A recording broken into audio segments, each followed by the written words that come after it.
Part 2 of Bleach the Thousand Year Blood War arc anime was nothing short of awesome, delivering on the spectacle of the promised war that is the arc's namesake, as Shinigami and Quincy clashed in an explosive, epic showdown that spanned the entire season. With their home invaded and transformed beneath their feet, the Shinigami struggled for survival against an unstoppable foe, using everything in their arsenal to try and overpower their enemy.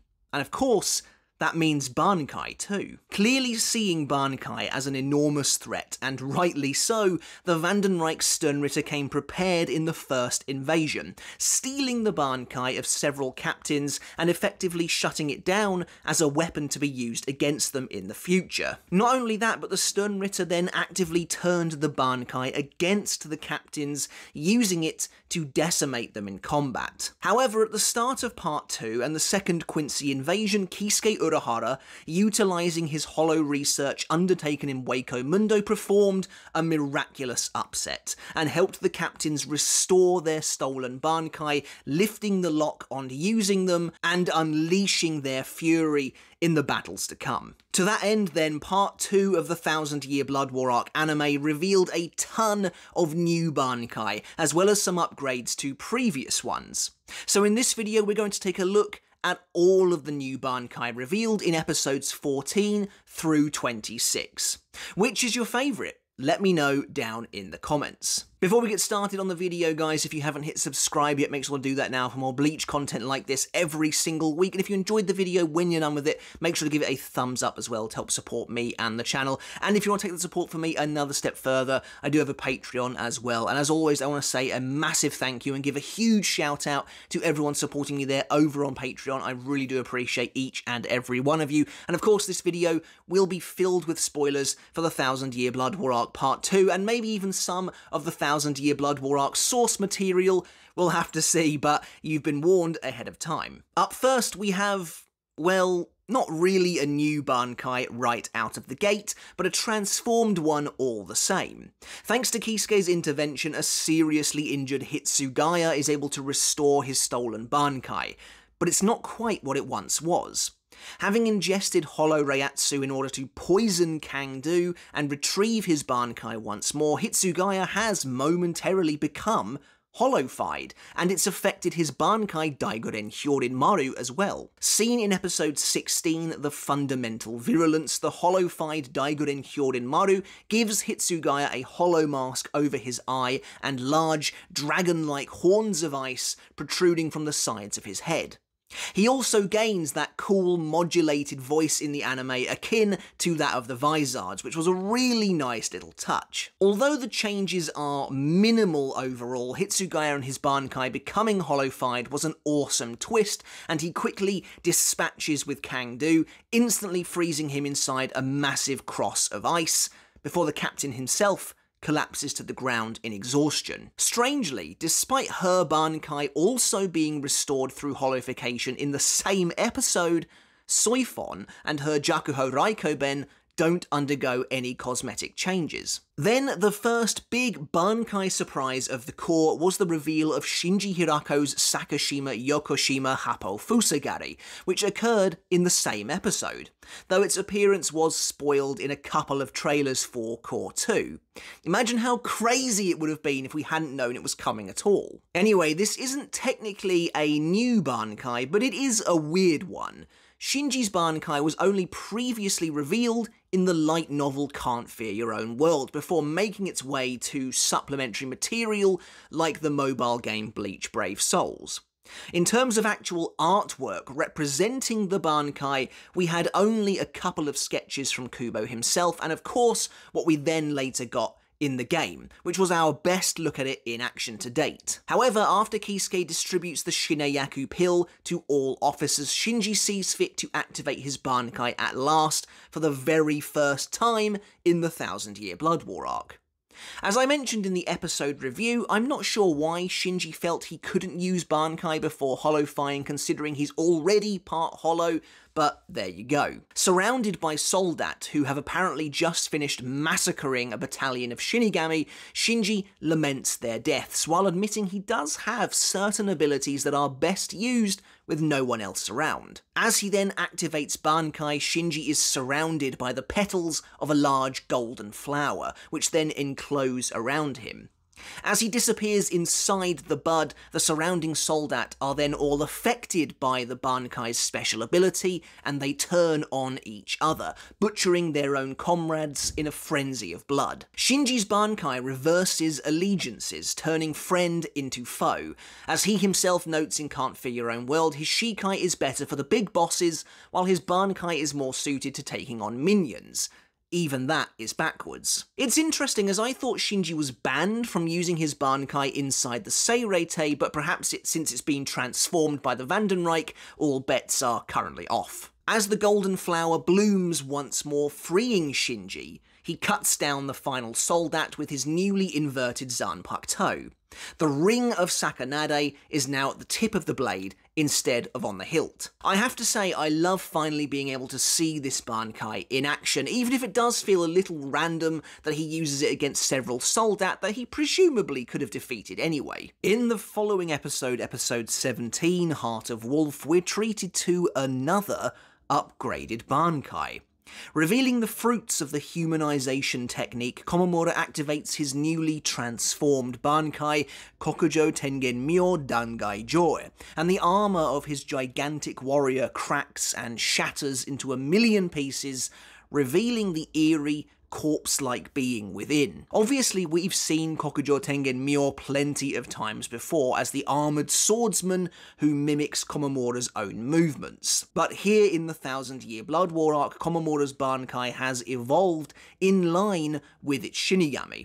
Komamura removed his heart in order to attain his new form. He's now just a lifeless, empty shell devoted only to the defeat of Yhwach, and the same now goes for his Bankai, which is now devoid of life as well. Dangai Joue's eyes blaze with a ghostly flame as it attacks Bambietta, and we quickly see the monstrosity is immune to all of her abilities. Even as Bambietta uses her bombs to destroy Dangai Joue's hand, it simply reforms before her eyes. Komamura reveals that as long as he is in this human form, he cannot die, and the same goes for his new Bankai as well. With this new power, Komamura and his Bankai completely overwhelm the Sternritter, defeating her in a matter of minutes. Which makes sense, as Komamura originally intended for this form to take down Yhwach himself. As Komamura reverts back into a mindless beast of rage, Kokujo Tengen Myo Dangai Joue disintegrates behind him. The next episode, episode 18, Rages at Ringside, is a big one for new Bankai. The first on our list is Kensei's Tekken Tachikaze, but again, this is a weird one. Tekken Tachikaze is neither a new nor an upgraded Bankai. In fact, the first time we saw it was during the fake Karakura Town battle, when Kensei activated his Bankai to take on Wonder Weiss. However, the outcome of their clash occurred entirely off-screen, meaning we had no idea for years what Kensei's Bankai actually did. Fast forward though to the 1000-Year Blood War arc, and here in Core 2, we finally get to see Tekken Tachikaze fully in action, and learn how it works. Upon activating the Bankai, Kensei's arms are wrapped in a metal ribbon that arches over his back, connecting to two short knuckle blades, one in either hand. The blades are capable of transforming into spiked gloves, which Kensei uses to condense his Zanpakuto's explosive power into punches. When Kensei's punches then make contact with an enemy, they are hit by that explosive burst, and for as long as Kensei's fist continues to touch his opponent's body, they'll be constantly battered by those explosive bursts over and over again, such as when Kensei slams his fist into Masked Masculine, causing the a sternritter to be repeatedly beaten with pulsating power. Kensei is also capable of transforming his spiked gloves further, elongating the knuckle dusters themselves to presumably, although we don't really know, empower his punches even more. In the Thousand Year Blood War arc anime, Kensei also uses his Bankai to pulverize Pepe, whereas in the source material, he used his bare fists. Continuing on with episode 18, we have a brand new Bankai for the Thousand Year Blood War arc, Rose's Kinshara Butodan. Activating his Bankai, Rose's Shikai elongates greatly, twisting and twirling the golden whip, unraveling as it transforms into several rows of creepy dancers, faceless and featureless, save for the flower of Kinshara itself. The remainder of the whip becomes two enormous floating hands in the sky above Rose, one of which now wields a conductor's baton. Meanwhile, Rose himself now also wields a baton, his Zanpakuto completely changed in order to enable him to command the dance troupe. Rose is able to command his dancers to perform different routines, which then create illusions to affect the enemy. Against masked masculine, Rose's dancers perform their first dance, Sea Drift, where they encircle Mask and begin to spin rapidly, creating the illusion of a crushing whirlpool of water which closes in around the sternritter, trapping him. The second dance is called Prometheus, and at Rose's beck and call, the dancers incinerate Mask with balls of fire, engulfing him in a column of roaring flame. Although Mask is shocked to see a Zanpakuto that can control multiple elements, Rose's Bankai is mere trickery.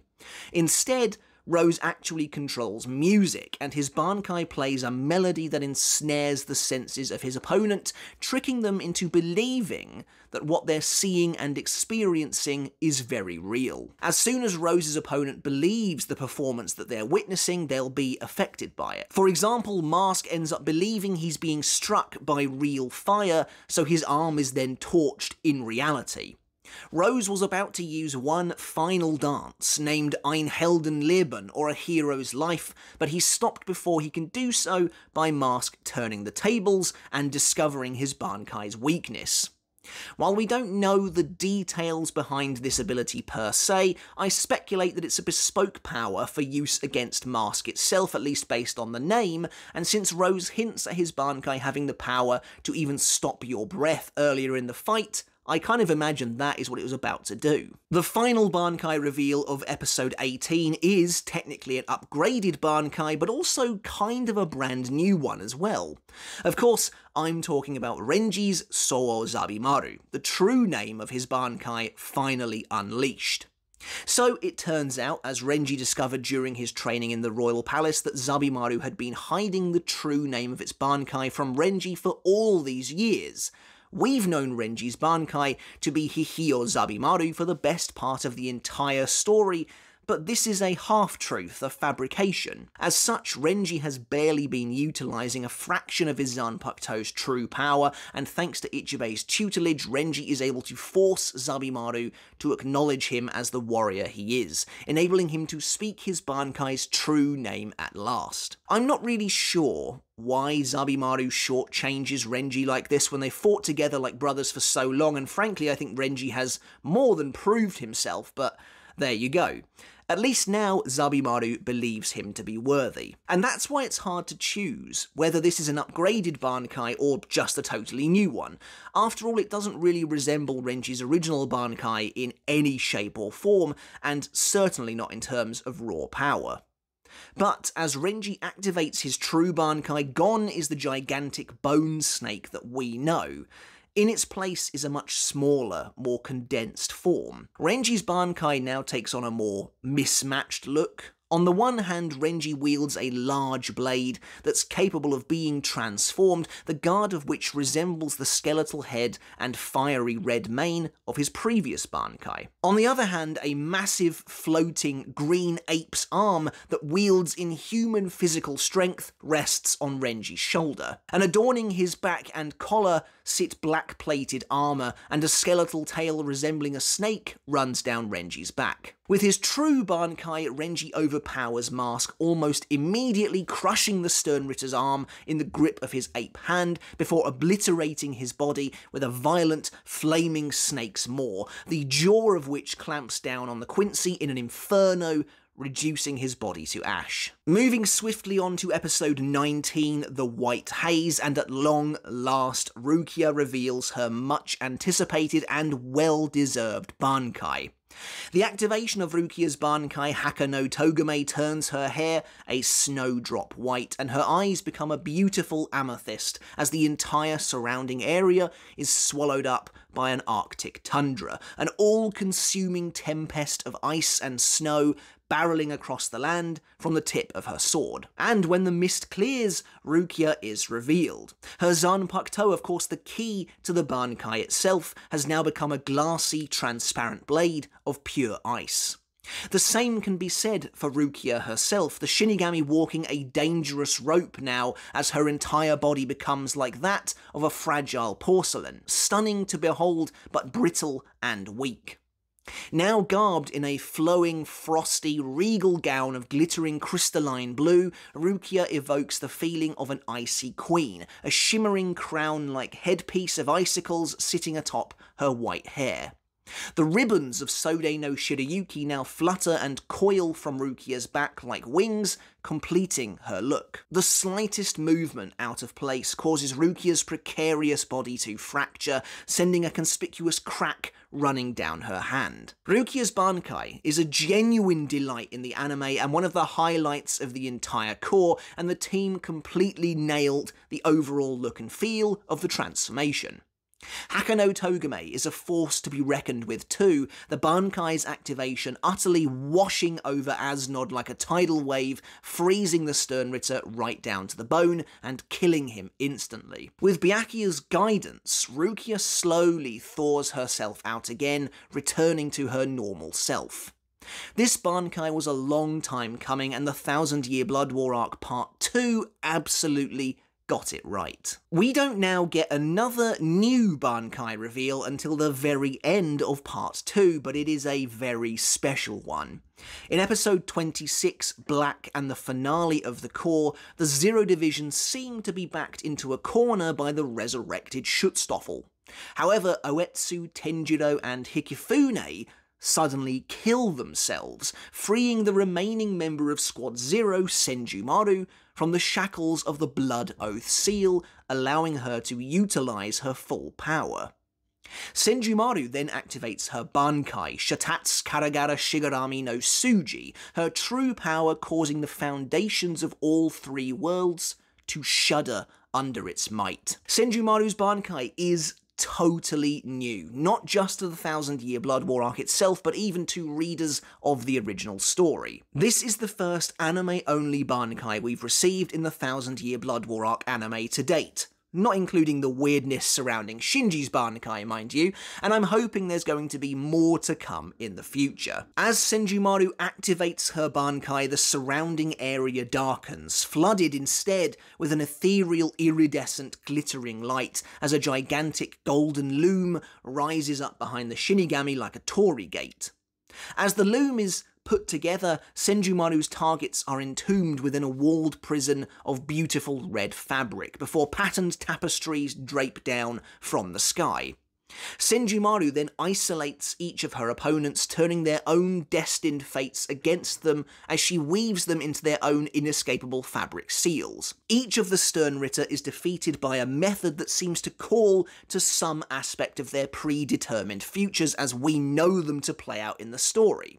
For example, Leelbaro is sealed here thanks to the reflection of his powers, the same manner of his ultimate defeat in the future. Which is actually kind of an interesting concept when you think about it, in that this Bankai seems to be made purely for those of us who have read the source material.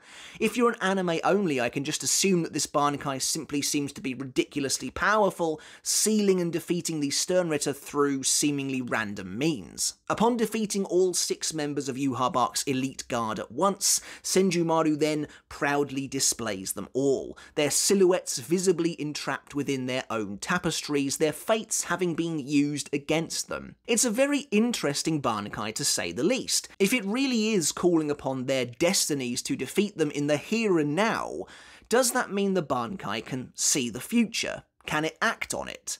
And if the sternritter are sealed here forever, then does that mean the Bankai has now changed their fate, even though it has used it against them?